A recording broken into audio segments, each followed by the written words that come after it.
If you don't know me, I am Mark Lohman, the associate pastor here.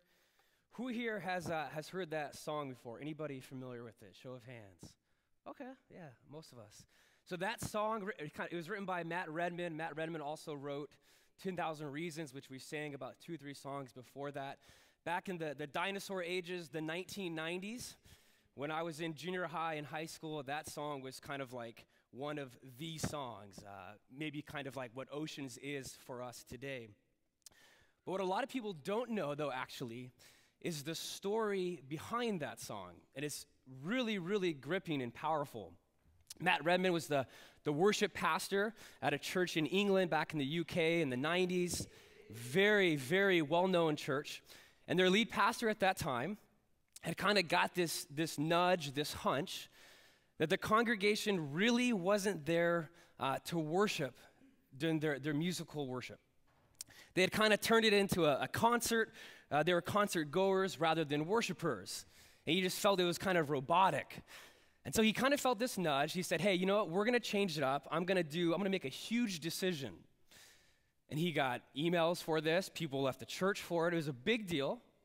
And what he decided to do was that on Sunday mornings, he removed the sound system, he removed the band, he removed the instruments, he removed everything. So someone like Jason back there would absolutely would hate this guy. But here's the point. The next couple of months, this community of faith, they came in, and every single song they sang in a cappella. And it was awkward. You know, Ryan did the 1 minute of silence for us. It was way more awkward for them. Some people weren't singing. It was weird. Like I said, people left the church. They didn't like it. They were used to all this kind of cool, fun music, and there's nothing wrong with good, cool, fun music. I love concerts. But for them, that's all it was. And so during this season, during this mode of the church, Matt Redman, this worship guy, he's very well known, as most musicians do. He would go back home, you know, it's late at night, he's in his room, he has his little journal out, and he's always kind of writing music, he's always writing lyrics, putting down thoughts. And one of the nights during this season, which lasted for months, well, the song, The Heart of Worship, came out of it. And so I just wanted to read the lyrics for us again. Jacob can put it up on the screen for us. When the music fades and all is stripped away, and I simply come, longing just to bring something that's of worth that will bless your heart. I'll bring you more than a song, for a song itself is not what you have required. You search much deeper within through the way things appear. You're looking into my heart. And then the chorus. And I'm coming back to the heart of worship, and it's all about you, Jesus. It's all about you. So, you know, a great, moving, and powerful story, right? Ever since I heard this story about 5 years ago, I've never sang that song the same. It's kind of forever stuck with me. But don't all of us kind of have this inclination that kind of bubbles up within, this proclivity to turn religious practices, in this case singing, into something other than engaging God himself? So we do this with singing, I think, all the time. Think about prayer. How many people do you know, much less yourself, because I've been there, I've done it before, where you pray in front of others and you try to use this sophisticated theological words like eschatological, whatever it is. You thank Jesus 20 times. And really, let's be honest, you're doing it to kind of just look good, to look holy, to look religious.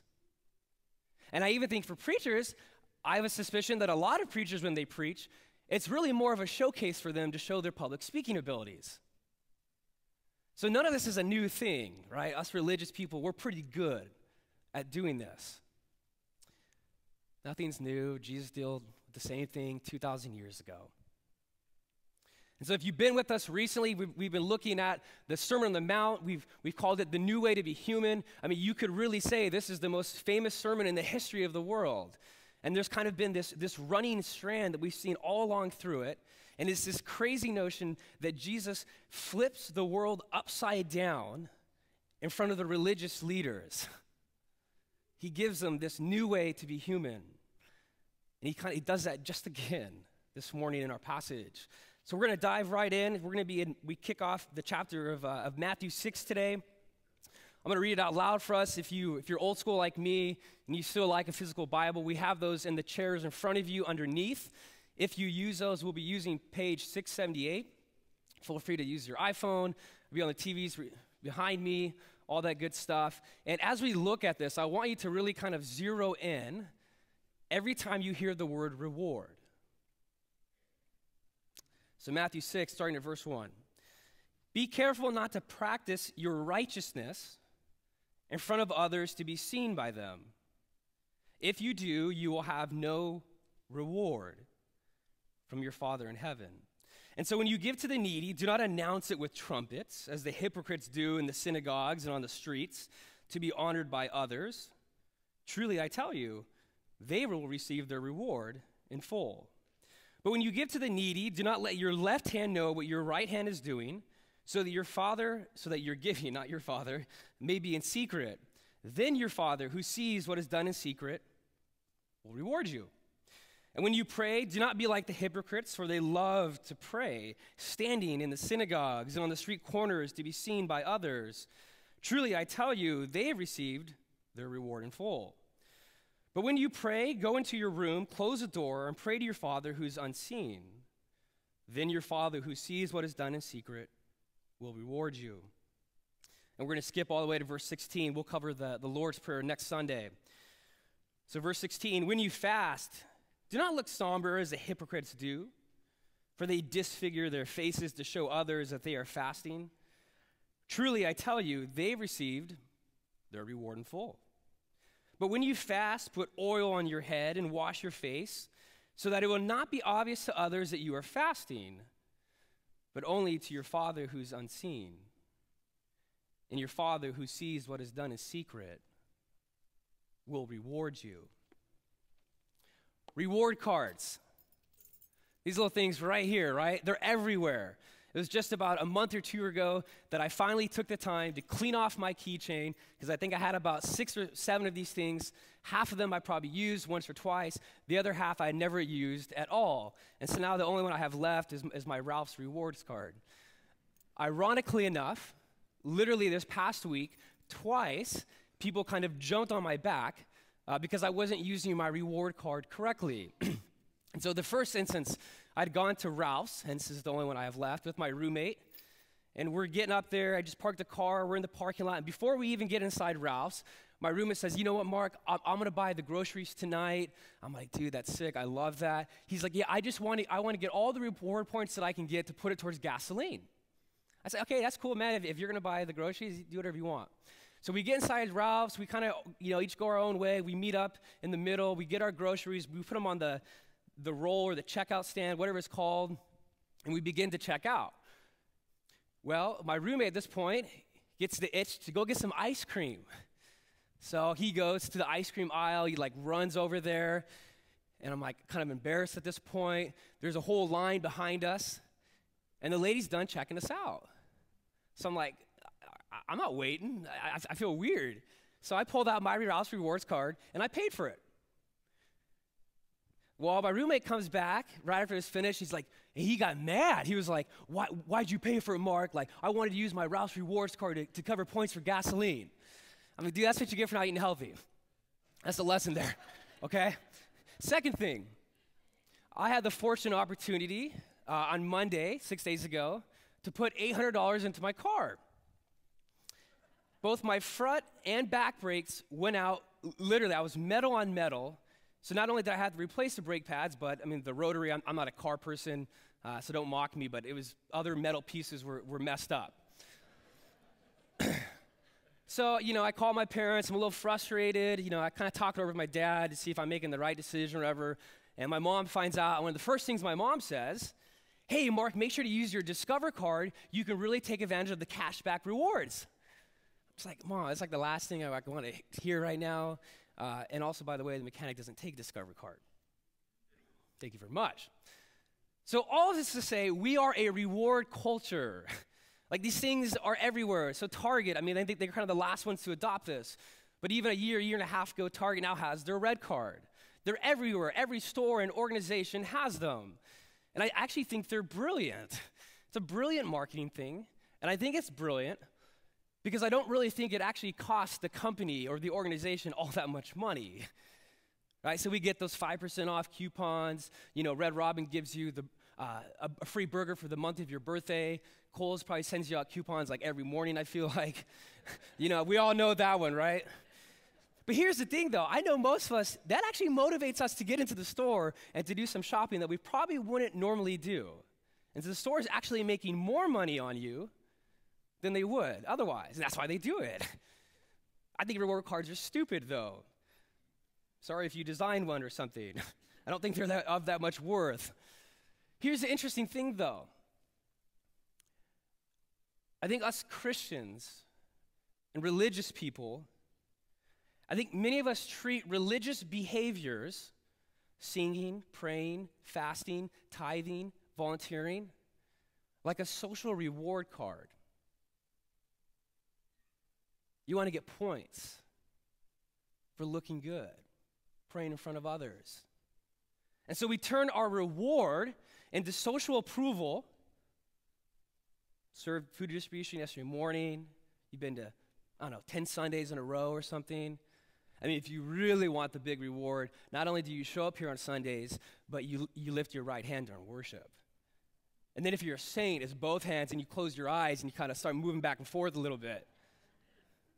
That's why Ryan's a saint. Right, and so we begin to be motivated, and we engage in these pious acts because others will see how religious we are. And don't we all just love human approval? I mean, honestly, we do. See, the question is, what do we really think of rewards? And what I mean by that actually is, what do you really want your reward to be? What does Jesus say about this? And so verse 1 of this section, Jesus starts it off, and most scholars would say this is kind of like the summary verse. This is the thesis statement for the next 18 verses. It's this: be careful not to practice your righteousness in front of others to be seen by them. If you do, you will have no reward from your Father who's in heaven. And so at that time, 3 of the most popular kind of religious activities at that time were giving money to the poor. It's called almsgiving. We can call it tithing, whatever you want to call it. Prayer and fasting. And I think Jesus could have listed 10 other activities here. I don't think he's narrowing it down to just those 3. But at that time, those 3 were of the most popular religious behaviors. And as we know, the religious authorities would abuse those. And so they would do them. They would do them to be seen by others. So not only were they hypocrites, which is an issue in and of itself, but the core problem that I think Jesus gets at here is that their heart, their motivation, the whole reason why they were engaging in these things in the first place was completely wrong. Like they missed the point. So Jesus, kind of in this sarcastic, sassy, exaggerated manner, and I think Jesus talked like that a lot. I think we tone him down. He says to them, so when you give to the needy, don't announce it with trumpets, as the hypocrites do in the synagogues, on the streets, to be honored by others. So he's probably exaggerating here.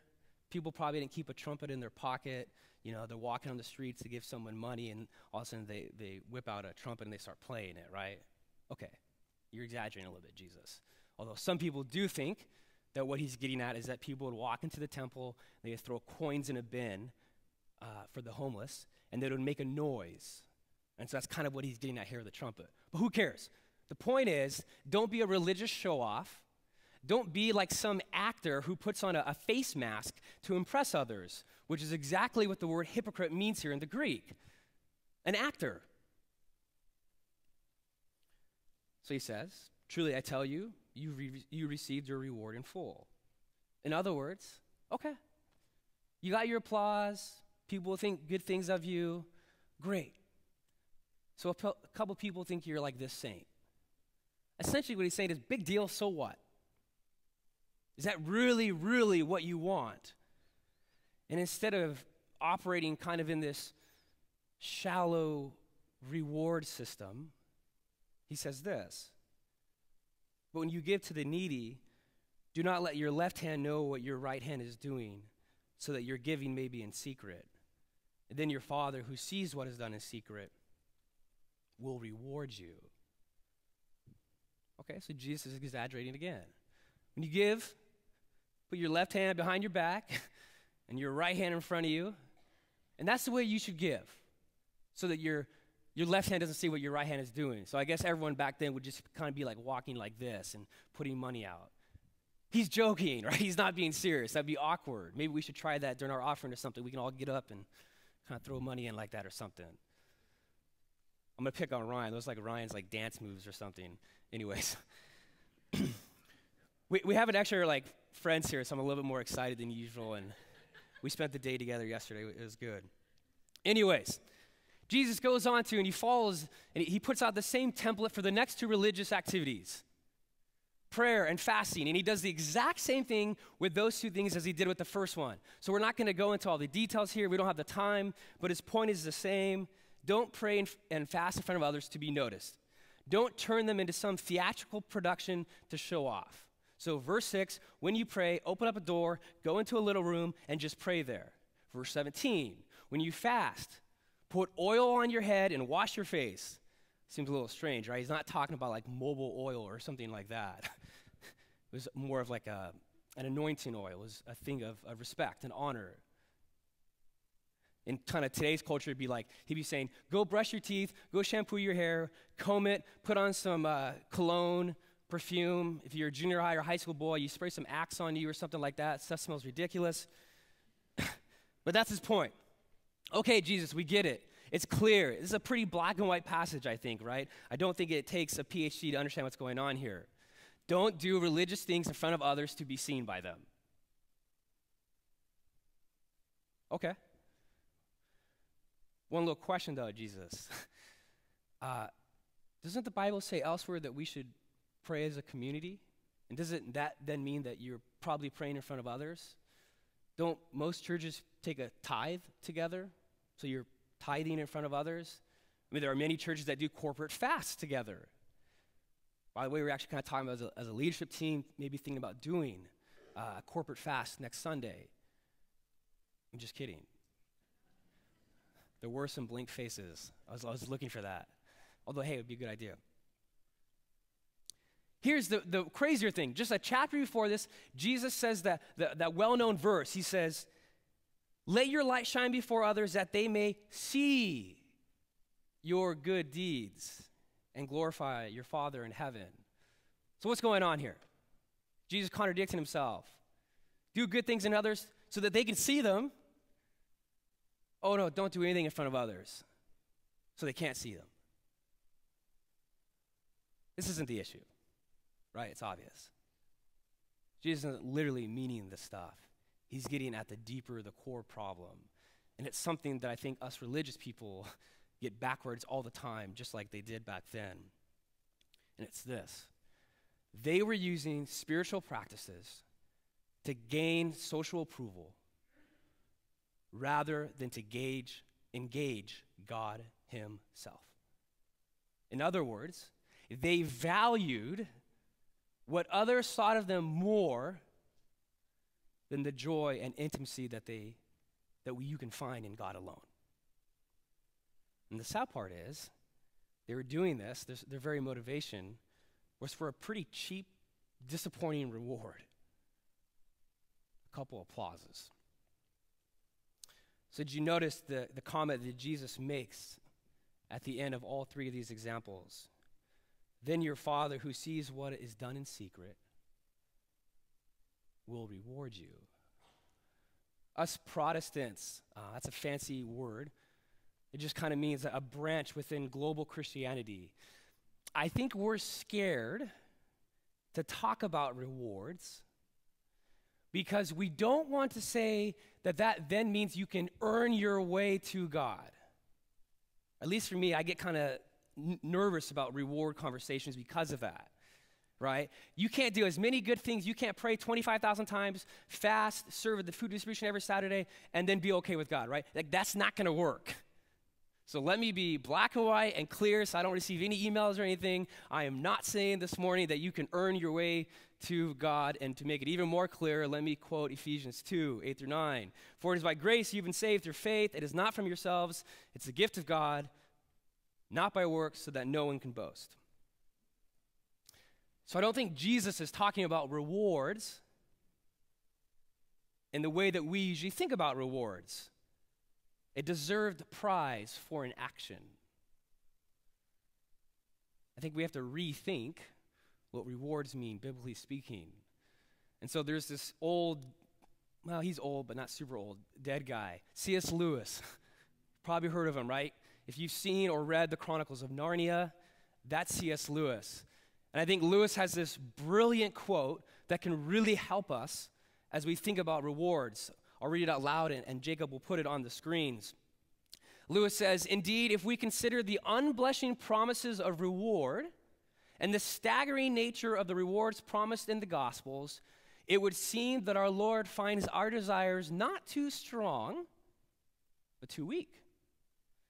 We are half-hearted creatures fooling about with drink and sex and ambition, and I would add human approval, when infinite joy is offered us," and I love this, "like an ignorant child who wants to go on making mud pies in a slum because he cannot imagine what is meant by an offer of a holiday at the sea. We are far too easily pleased." So after this quote, Lewis goes on to explain different types of rewards. And he says, biblically speaking, what a reward is like how a marriage is the proper reward for two lovers. It's not that marriage is something earned by the two people in love. It's the natural progression of them being in love. And so the best thing for a couple who is in love is to get married, barring any other weird circumstances or something. They are each other's reward. The reward of being in love isn't a flashy wedding. It isn't social media broadcasting your whole ceremony. It isn't what other people think you two are going to do as a couple and how you're going to change the world and all these other things.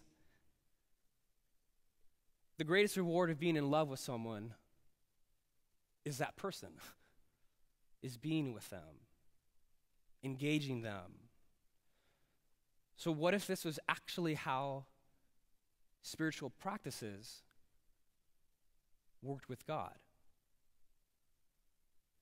Spiritual practices are chiefly about engaging God himself. And when I say spiritual practices, you can say spiritual disciplines, you can just say prayer, worship, tithing, fasting, whatever it is, right? The lingo doesn't matter. You see, if we're spending time just in prayer and fasting and tithing, just to look good in front of others, to be holy and righteous, not only are you being hypocritical, which is what most people think of the church at large in our culture, which are a bunch of hypocrites, so you're adding more fuel to that fire, but the deeper is you're actually selling yourself short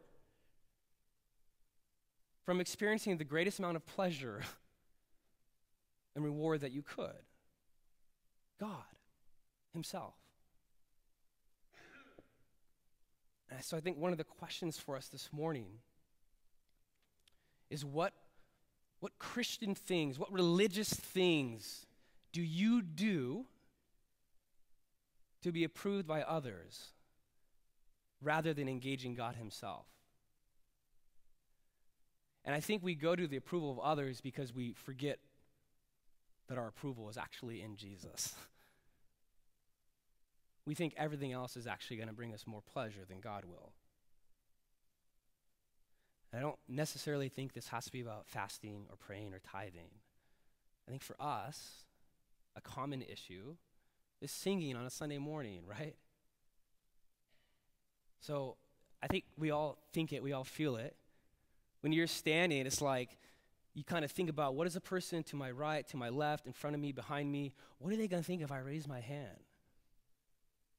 And some of us maybe do that just so that they do have a good image of us.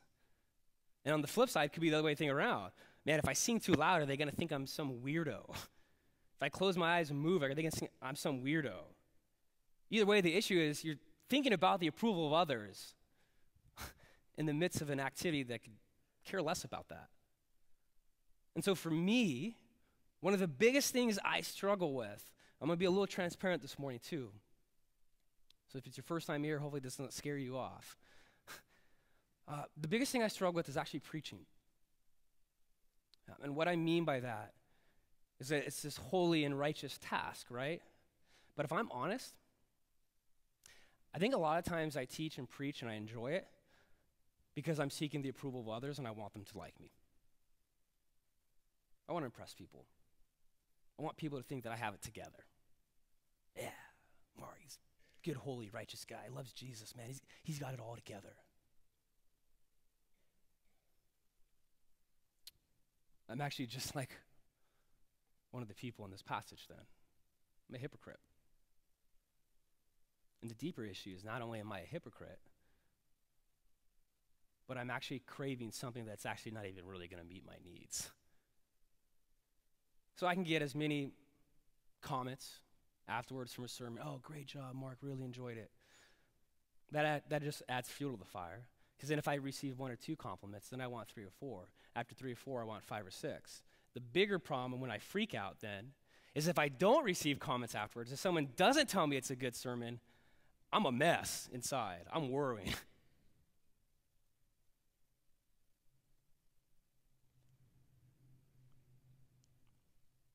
But when I preach for God and Him alone,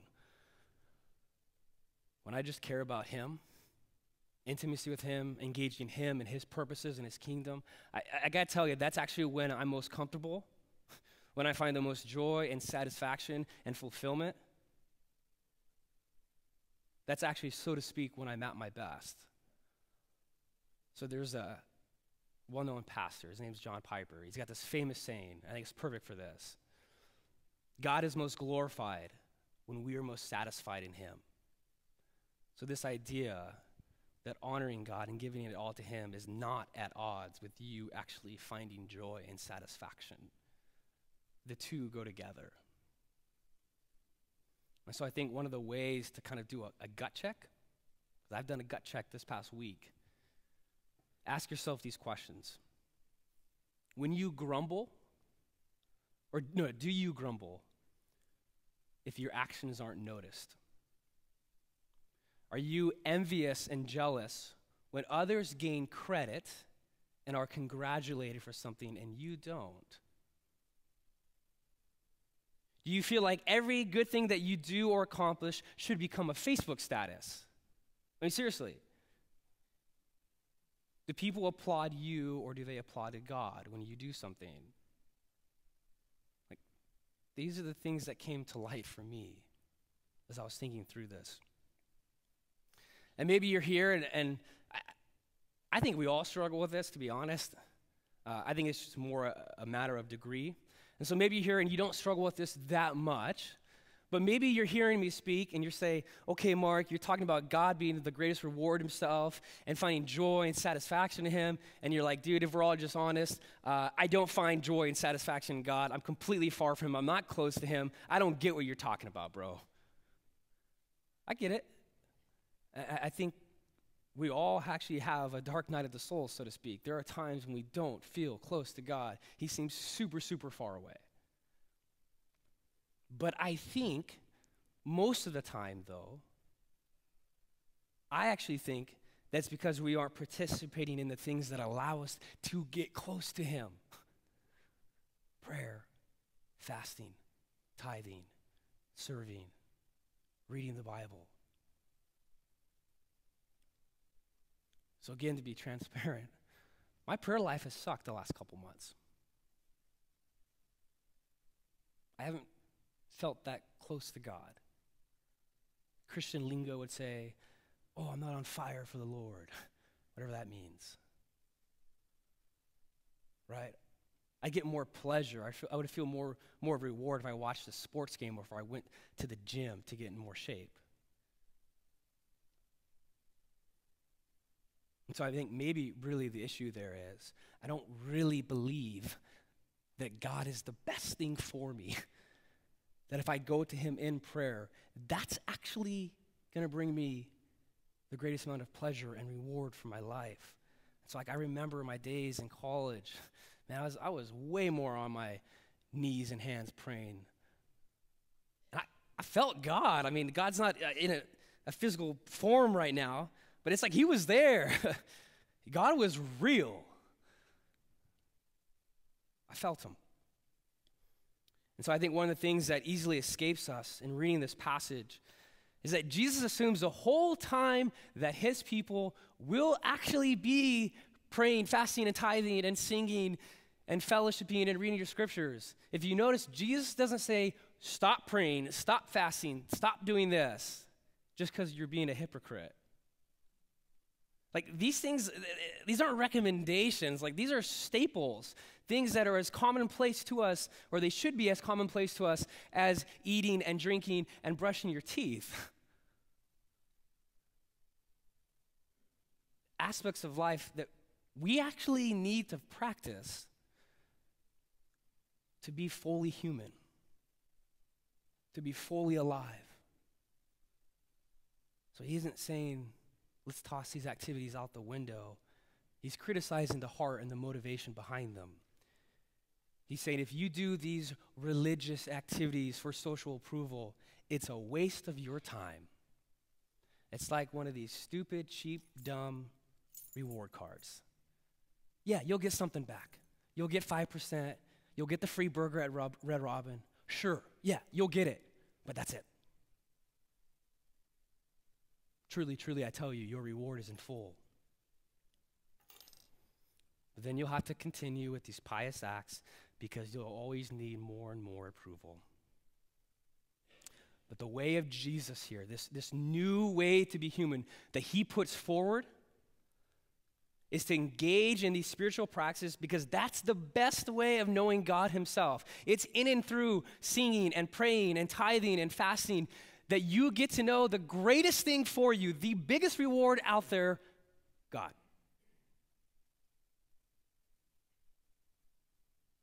So I don't know where you're at today. I don't know if you consider yourself a Christian or not, you consider yourself religious or not. It's between you and God. But what I do know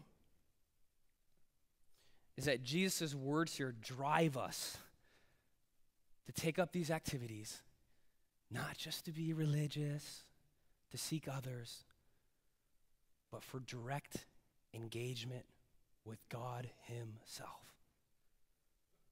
Knowing that his presence is the greatest thing for you. What's your reward? And so it's the first Sunday of the month. We're going to take communion. Juno's going to come up here. I'm going to join her. We're going to take communion as a family this morning. And so you will be seen if you partake in communion, right? So that's not the issue. But use this time to do a gut check, to check your heart. We're going to reflect on the death of Christ on the cross, forgiving our sins, and ask him, God, renew me, make me new, lead me back to the heart of worship where it's all about you. So Juno's going to get us started.